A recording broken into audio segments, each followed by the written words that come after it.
Hey, my name is Jared Miller. I'm the ministry lead here at the Creek.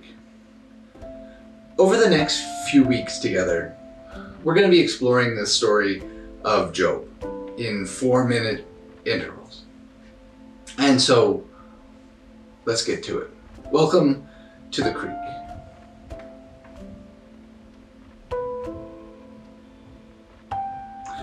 The goal of these bites isn't to fill your head with the context or the philosophy of the story of Job. If you're here it's because you want to disciple your mind with us at the Creek, then be sure to check out Monday's content. Make sure that you are subscribed and click the bell icon to get notifications whenever we release new content together.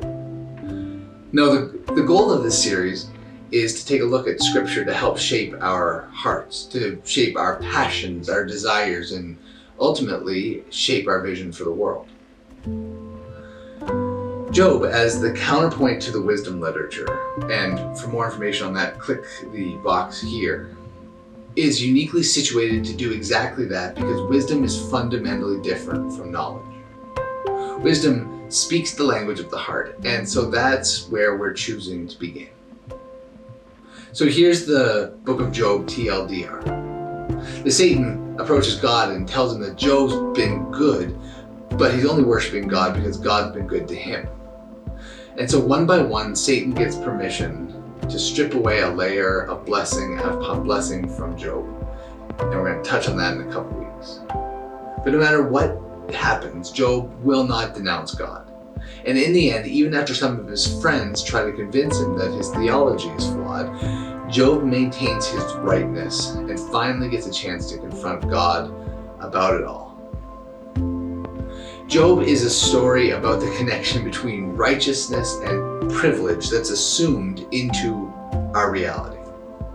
As long as things are going well for someone, no one, not even Job, not his friends, not his family, not even his wife, ever stops to question whether God is worthy of being the central place in life, and whether the assumptions that everyone's making about Job are even right.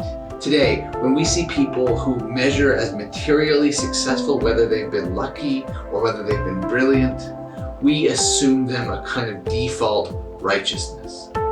We tell ourselves that either they got what they got because God looks at the heart and knows that they deserve it, or that God made them with a set of skills that the rest of us just didn't get. No one ever stops to consider the realities of privilege, the reality of external factors playing into us when things are going well. That's why it takes major life upheaval or some kind of significant or traumatic event for people to start asking the question of whether or not we've earned what we have, or whether there might be something more to the story. First and foremost, that's the question at the heart of Job. Whatever you have and whatever you lose, there's always more to your story. And so together, we're going to start winding our way through that something more in the next few weeks. And so we hope that you will take a minute to like, subscribe if you haven't already. And until we see you again, take care of yourselves and take care of each other. All the best for now. Cheers.